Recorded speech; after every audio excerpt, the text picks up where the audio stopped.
Welcome to Salina Media Connection 2020 Candidate Interviews. I'm John Elmore, your host. With us today is Clarke Sanders, who is running for the Kansas 69th District in the state legislature, and we're going to get familiar with you. Welcome, Clarke. Okay, thanks, John. Don't get too familiar. Well, we want to get to know you a little bit. Sure, absolutely. So tell me a little bit about yourself. Who are you? Where have you lived? What have you done? I mean, by this time, you've probably done quite a lot. Right. So I'm 65 years old. I was born in 1955 in St. Louis, Missouri. My dad was lifelong in radio. My mom joined him in radio at one point. We were in St. Louis till I was 2. Then we moved to the suburbs of Kansas City, and I was there until I was 6. And then we moved to Wichita. And so I was kindergarten and first grade in the Kansas City suburbs. I was in Wichita for my elementary years, second grade through 5th grade. And then in the summer of 1966, we moved to the Chicago suburbs, a place called Arlington Heights, Illinois. If you've heard of Arlington Heights, it's probably because there's a racetrack there called Arlington Park. And so that's what I kind of consider my hometown. I was in the Chicago suburbs in Arlington Heights from the summer of '66 until I got my first professional job in radio in September of 1975. And I went to Tazewell, Virginia, in Southwest Virginia in September of '75. I was there for a year and a half. Then I went to Eden, North Carolina, and I was there for a year or so. And then I wound up in Dodge City, Kansas in June of 1978, and that's where I met and married my wife. And I was at KGNO Radio in Dodge City from June of '78 until March of '85, and then I came to Salina in March of 1985, and I've lived in Salina ever since. Now, I did have a brief hiatus from radio in Salina when I was there during an ownership change. I was fired, and I went up to Yankton, South Dakota for a year, but I would come home on the weekends. So I had a place in Yankton, but I always maintained my residence in Salina. And then after a year, they decided they couldn't live without me here, and so I had the opportunity to come back to Salina to work. And so that's what I've been doing. So the year I was gone was basically, I missed Global Flyer. So I was gone from, the end of September of the end of September of 2004 until October of 2005. So I was just not working in radio in Salina for that period of time. But other than that, I've been in Salina since 1985 working in radio. My goodness. I'm kind of curious, what kinds of programming have you done at KSAL? I mean, you've been there quite a while. Back when I started, so this was 1985, I was a disc jockey. And I Spinning platters. Yes, that's right. All the hits that fit. So I was playing music, and of course, KSAL has always been, at least back in those days, was what we called a full-service station. Yeah. Always been heavy into news, always been heavy into sports, always been heavy into weather coverage, especially severe weather coverage. And back in those days, yes, we played music, but it was just kind of to fill the gaps between the news, the weather, and the sports. Exactly. So I did that. And then in 1993, I left KSAL to become the general manager at KILS 92.7, which at that time was just coming on the air. I was hired in January of '93, and the station didn't actually sign on until February of 1993. So I was the general manager of KILS, the first general manager of KILS, for a little over 4 years. And while I was away from KSAL, they switched to the news talk format. And so when I came back to KSAL in April of 1997, it was News Talk, and then shortly after I returned, I got the opportunity to do KSAL's Friendly Fire. Now, I was not the original host of KSAL's Friendly Fire.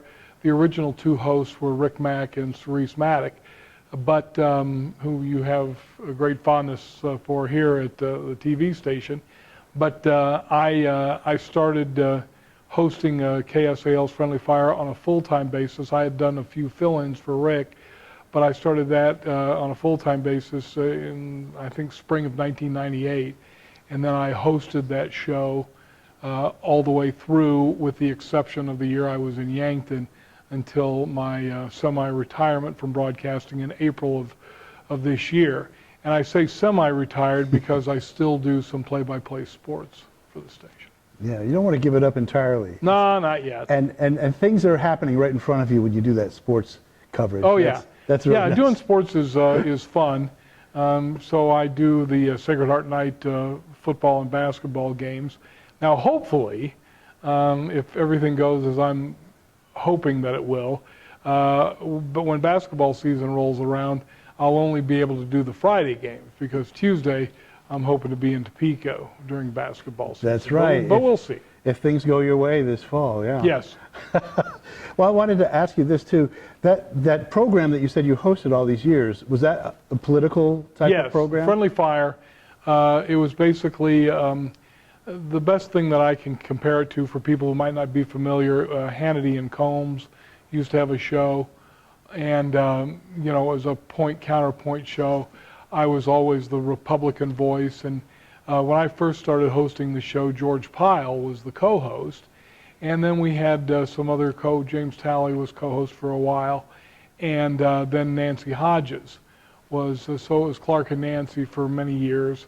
That started in 2005 when I returned to the station, and yes, we argued, sometimes friendly, sometimes not so friendly, about politics. But there was fire. Oh yeah, there was almost generally fire, and now, which is not to say that we didn't ever agree, because there were times that we did agree. Sure. But I think, you know, people like the contrast. And then in addition to that, in 2014, in April of 2014, I was given another show, and it was called the Clarke Sanders Show. Now that was more of an entertainment show. Yes, we had news, yes, we had weather, yes, we had sports, but I got to do contests, and I got to just basically have fun on the radio, and hopefully the listeners had fun with me. Did a lot of interviews on that show as well. Once in a while of a political nature, but that was more, you know, what's happening in Salina, topics of general interest, not necessarily political topics. So I had a lot of fun doing that show. And sometimes people in town only found out what was going on because they listened to you, so that was good. Well, that's a lot of responsibility, and well, thank you for that. But yeah, you know, it's kind of interesting. A lot of people have said, well, you're an opinion maker. And maybe I am, maybe I'm not. I don't really know. But I just always wanted to present people with the issues, whether it be on the Friendly Fire show or the Clarke Sanders show. I just wanted people, you know, to know what the issues were.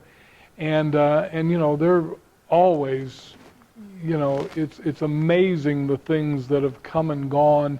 I mean, we've got a election for a jail issue coming up on this ballot. Well, you know, we had one of those a long time ago. And so I just, regardless of how you vote, I just want you to be informed. And I've kind of wavered on this over the years. I want you to vote. I mean, I was raised that it was your duty and your civic responsibility to vote. So at the end of the day, I think that's where I still fall. However, that being said, there's a caveat to that. I want you to be informed. And if you're not going to inform yourself about an issue or about the candidates, it's probably just as well you don't vote. And I know that turnout, especially in a primary, although this time around was relatively high for a primary, it was close to 30%, didn't quite get there, but a lot of times it's down around 18 to 20%. And you think, oh gosh, isn't that awful? Well, if it's at 20%, guess what? My vote counts for 5. You know, my vote counts for 5. They voted for all of them. And I'm an informed voter. And so I think people should vote, but I think people should inform themselves. And that's why I'm so grateful to the Salina Media Connection for giving the opportunity for not only me, but all the rest of the legislative candidates in contested races to have an opportunity to get on and state their point of views. This is one of the ways you become an informed voter. That leads me to my next question. Why did you decide now to run for that Kansas House of Representatives? So I ran for this seat in 1992, and I think it was fair to say that I was probably favored to win in 1992, and I didn't. And trust me, I won the primary. I had a contested primary in 1992, which I did not have a contested primary this time around. But I won that contested primary in 1992, but I got beat in the general election. And boy, that hurts. You know, it's not fun losing an election, especially an election you're favored to win in. And then I ran again in 2000 for state senate, and I was part of a 3-way primary, and I finished second in that primary. That didn't hurt quite as much because I wasn't necessarily expected to win that. In 2000, my main purpose in being on the ballot was to give conservatives somebody to vote for. So this time around, I'm hoping to win. I'm you know, relatively confident about it, but I'm not taking anything for granted. And the reason that I want to do this is, now that I'm semi-retired from radio, I really and truly have the time to devote a full effort to this. And it's going to take a full effort, because there's a lot of stuff that goes on in Topeka that needs fixing. And I have issues that I'm very passionate about. Certainly I totally disagree with what the Supreme Court did in April of 2019 when they found an unfettered right to an abortion in the state of Kansas. I can promise you that when people were framing our Constitution back in 1859, nobody was thinking one way or the other about abortion. And how the Supreme Court can say, no, you know, there's an absolute right to an abortion is just wrong. So there's something called the Value Them Both Amendment. And I feel very strongly about that. And what Value Them Both will do, if it ever gets put on a ballot and if it passes by a vote of the people, is it won't outlaw abortion. People get confused about that. What it will do is give the Kansas legislature the opportunity to pass reasonable laws relative to abortion. Right now, and there were a bunch of laws passed when Sam Brownback was governor relative to abortion, that pretty much basically all of them are invalid now. And that's not right. So the people of Kansas need to have a say in this. And getting Value Them Both on an August ballot is going to be a big priority for me. Another thing that's going to be a huge priority for me is redistricting. This is a year, you know, that the census is being taken. And so what's going to happen over the course of the next couple of years is that all sorts of lines are going to be drawn.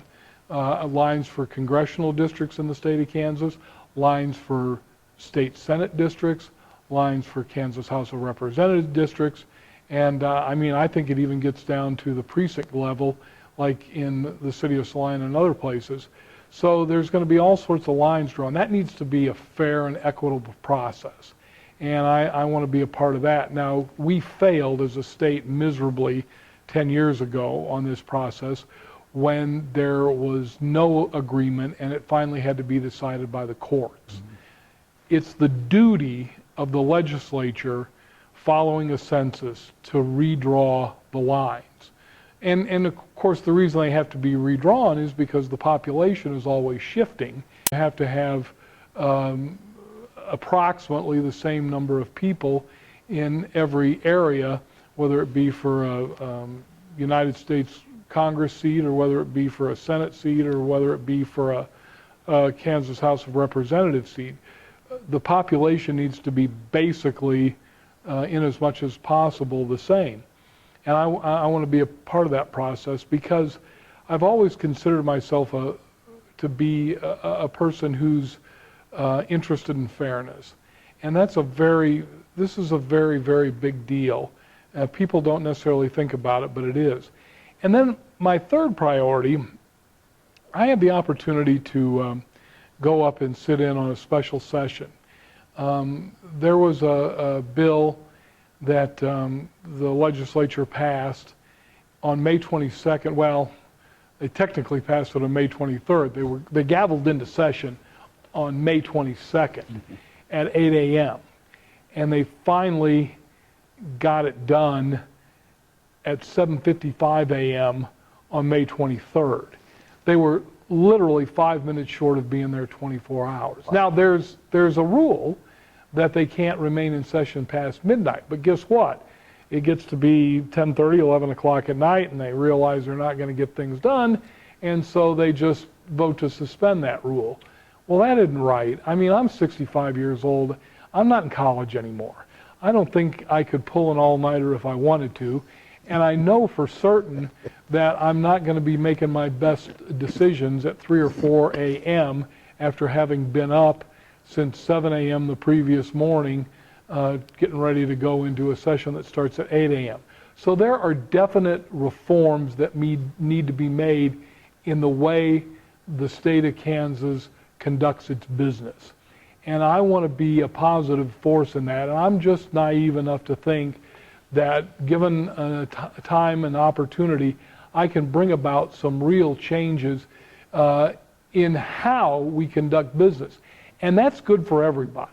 That's good for Republicans, that's good for Democrats. I don't believe there are any unaffiliateds or libertarians in the legislature right now, but no matter who would be in the legislature, if we can be more efficient and more streamlined in the way we do things, everybody benefits from that.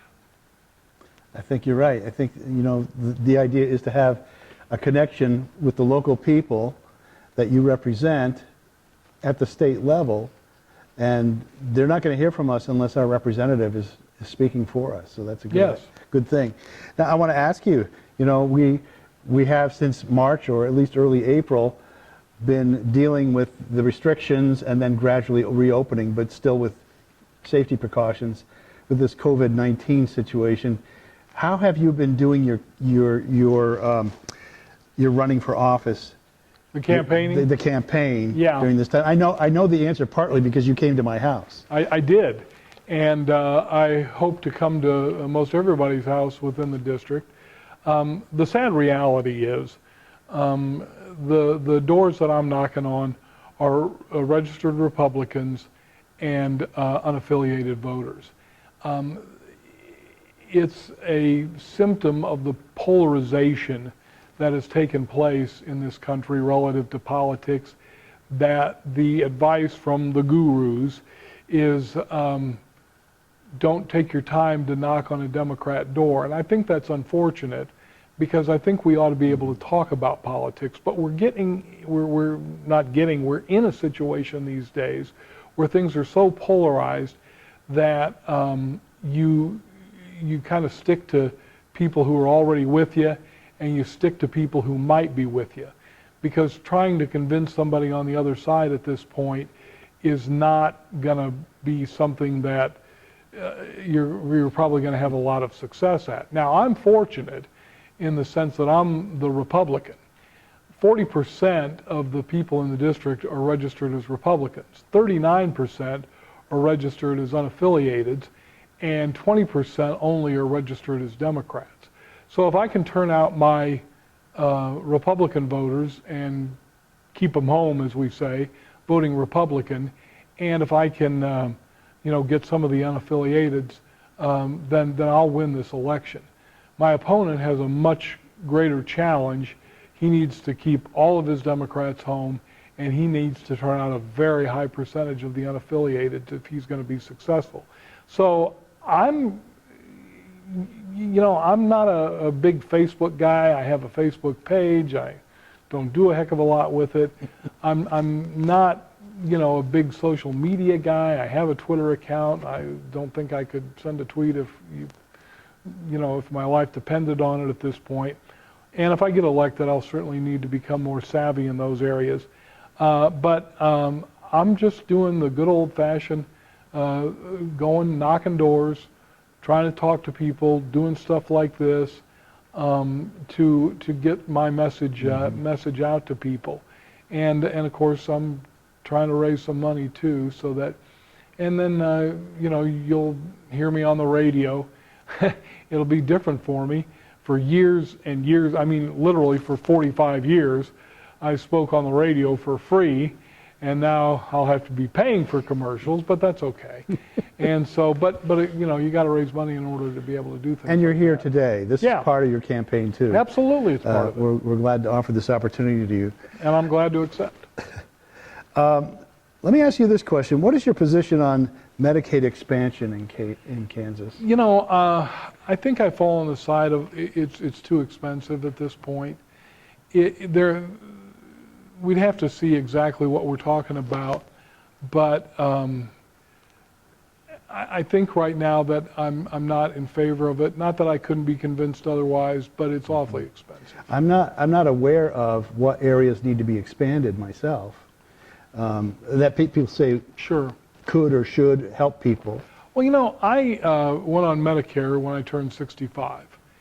And one of the things that surprised me was I've had a couple of doctor's appointments since I've been on Medicare. And the very first one, they didn't pay a dime toward my doctor's appointment. Every private insurance I've ever had always, I mean, and I'm talking, you know, not for a big problem, I'm talking about a regular physical. The private insurance companies recognize it's a good idea for people to go in for a yearly physical. In my case, I was going once every 6 months, but due in part to this campaigning, I've lost some weight. I don't know if you can tell it or not, but I'm in better shape. Last time I was in, the doctor said, well, you're doing well, we'll see you in a year. But the point being is that private insurance would pay for part of a doctor's appointment, because going to get a physical is something that you should do, especially if you're 65 years old. And I was quite stunned, actually, to find out that Medicare, there's a deductible before they start paying for doctor's appointments. Up to a certain dollar amount? Yeah. And so they paid nothing, and I actually called up and I asked about, I said, are you sure this is right? I mean, I've got a full bill and you guys aren't helping with it. And said, no, yeah, we don't. You got to meet the deductible. And then I think after I meet the deductible, then it probably pays pretty well. But what is it that the government doesn't understand, that going for a physical is a good idea? So, and that's another thing when it comes to Medicaid expansion. What are we talking about expanding? What are we talking about doing exactly? And if we're talking about not helping with physicals, I don't think I'm interested in that. Mm-hmm. I think it had something to do with helping more people, but I wasn't sure of the details. Yeah. And obviously, if you're in Topeka, you're going to have to dig into that. Well, and another big part of it is pharmaceuticals. I mean, the cost of prescription drugs is out of sight. Now, Medicare does a good job with that. And certainly anything that can be done to lower the prices of the pharmaceutical drugs that people need would be a good thing. Yeah. Let me ask you, what's your position on funding for K through 12 education? Well, education needs to be, and I believe the word in the Constitution is suitably funded. Mm-hmm. And I certainly support that. I mean, I certainly support quality education. Who doesn't? But on the other hand, I think that we need to make sure that a lot of this money gets into the classrooms. A lot of this money goes to teachers and not as much to administration.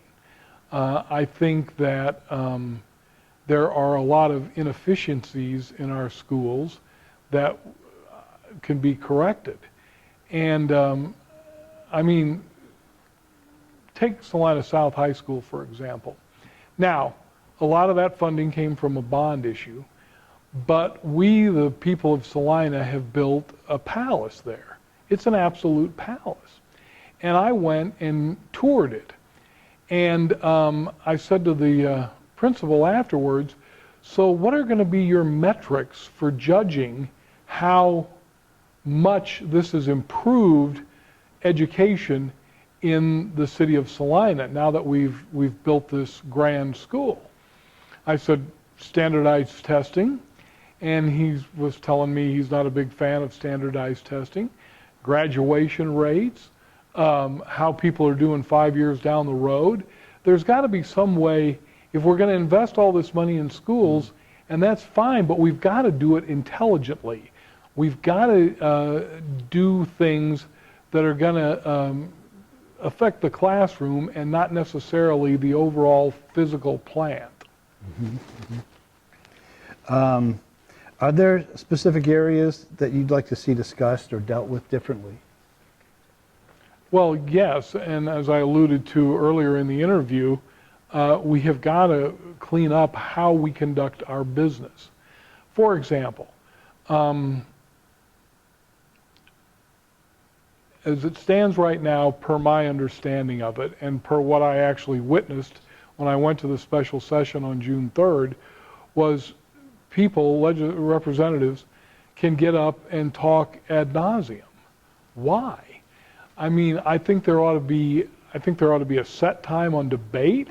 I think if it's going to be an hour, each side gets 30 minutes. Then you can use your 30 minutes. You can have 30 different people from your side get up and talk for a minute, or you can have 6 people get up and talk for 5 minutes apiece.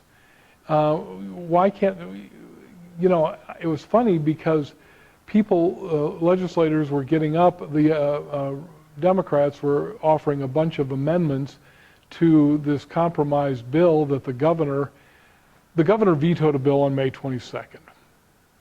Leadership then met with the governor, and the Republican leadership and the governor's team met, and they came up with a compromise situation. And the governor said, I'll sign this if you can get it through both the House and the Senate in the state of Kansas without any amendments. And if there were amendments, there would be the possibility that she could veto it again.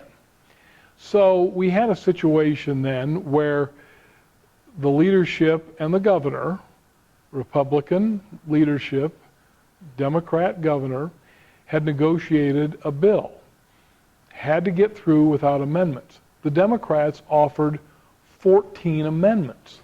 They were all dead on arrival. There was no way that they were going to pass one, let alone 14.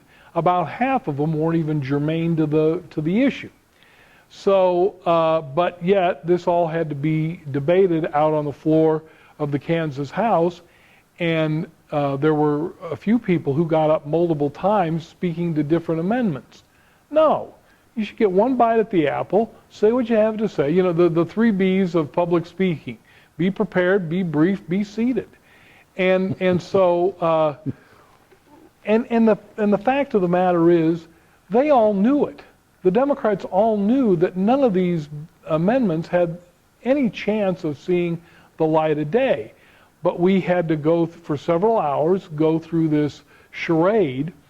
And so then here's where it gets really interesting, is the Senate realized about 2 or 3 in the afternoon, well, the House isn't going to get anything done today, so we're just going to gavel out at 5 o'clock, and hopefully they'll get something done in the evening, and we'll take it back up the next morning.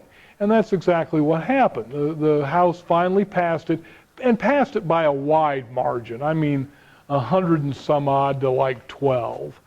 But that didn't happen until 9:30 at night. So the Senate had already gavelled out, as they should have, and they came back the next day to take it up. But here's the thing. The House had to gavel back in the next day as well, because if the Senate didn't get it passed without amendments, the House would have to take up the amended version of the bill. Well, that didn't happen. The Senate also passed it without amendments. So since it passed both the House and the Senate, the governor was committed to having to sign it. But guess what?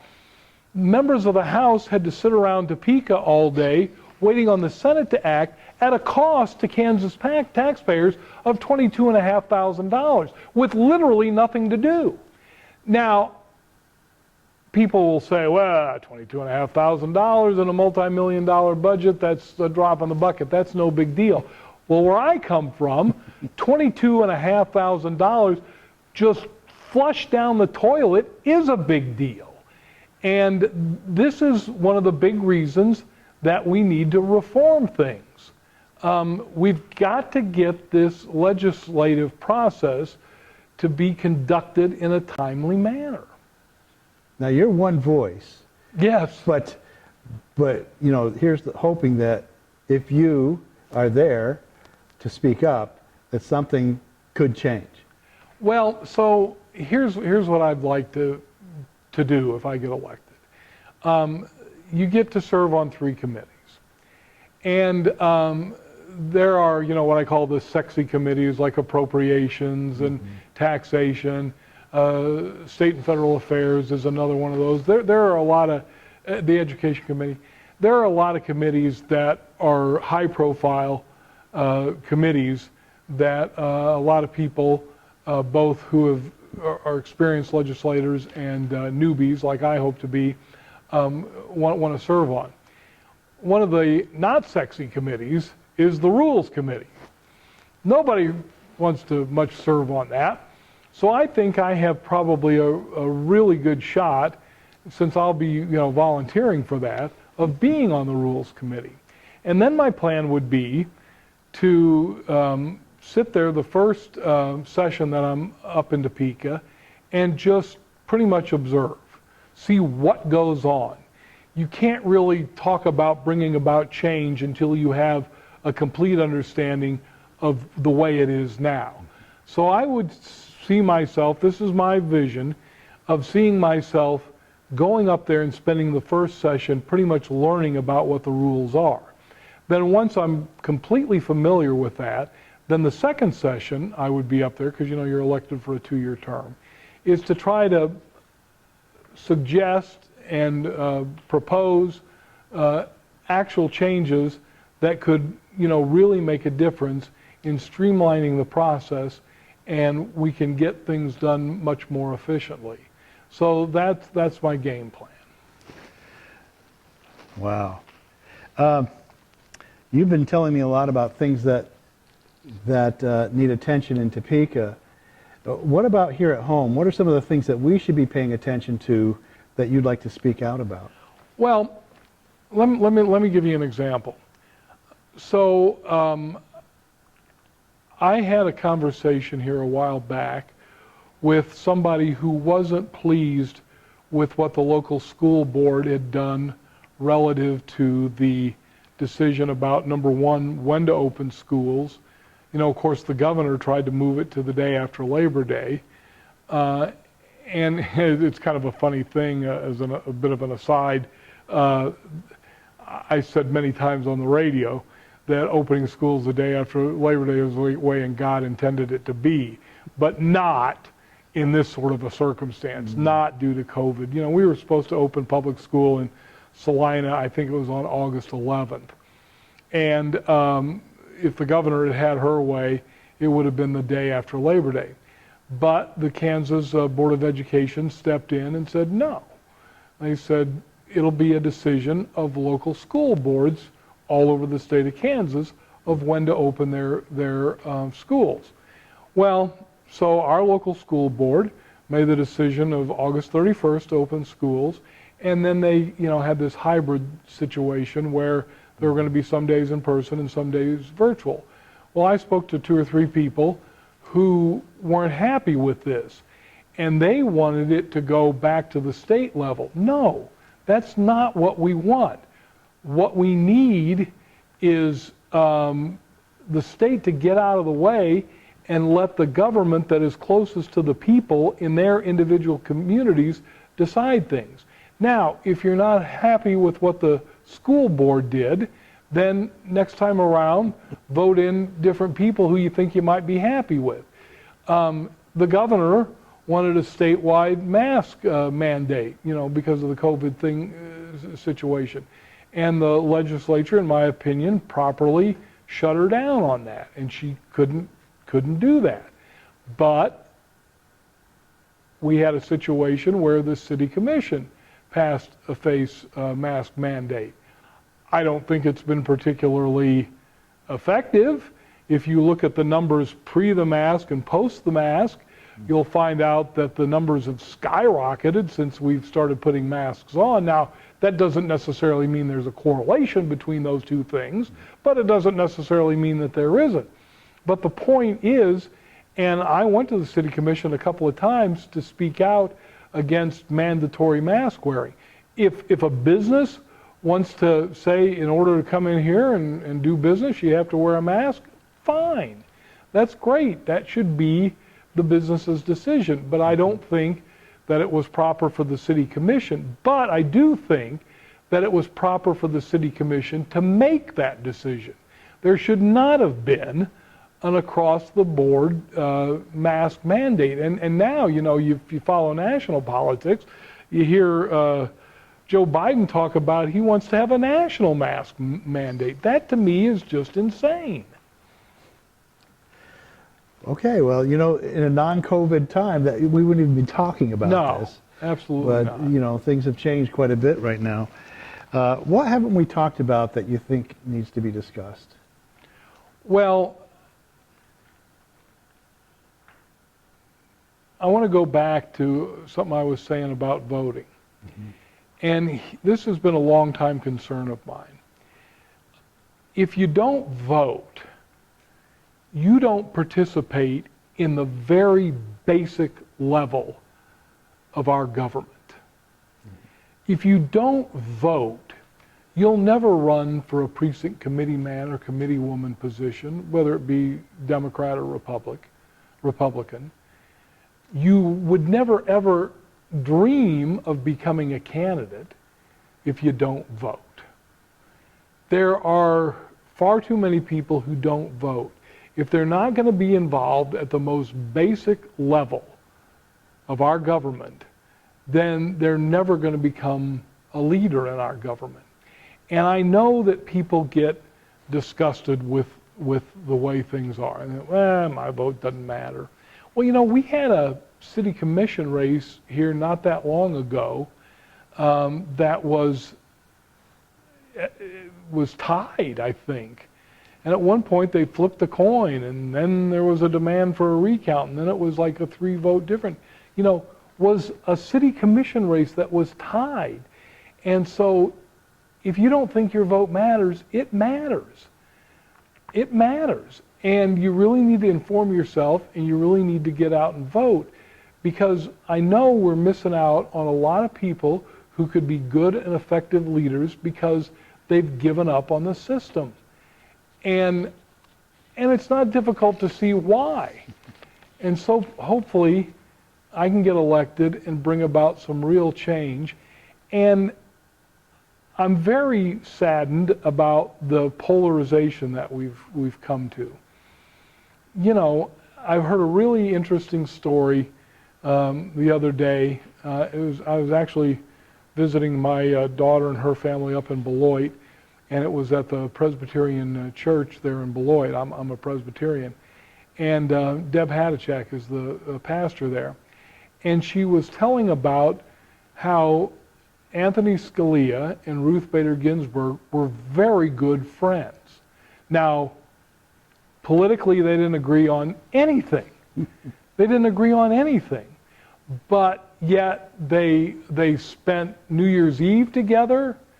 They socialized. They went on vacations together, with their spouses, and they socialized. And the upshot of the story is, one day, Justice Scalia had a dozen roses in his office, and somebody came in and said, "What are you doing with the roses?" And he says, "Oh, it's Ruth's birthday. I'm going to give them to her."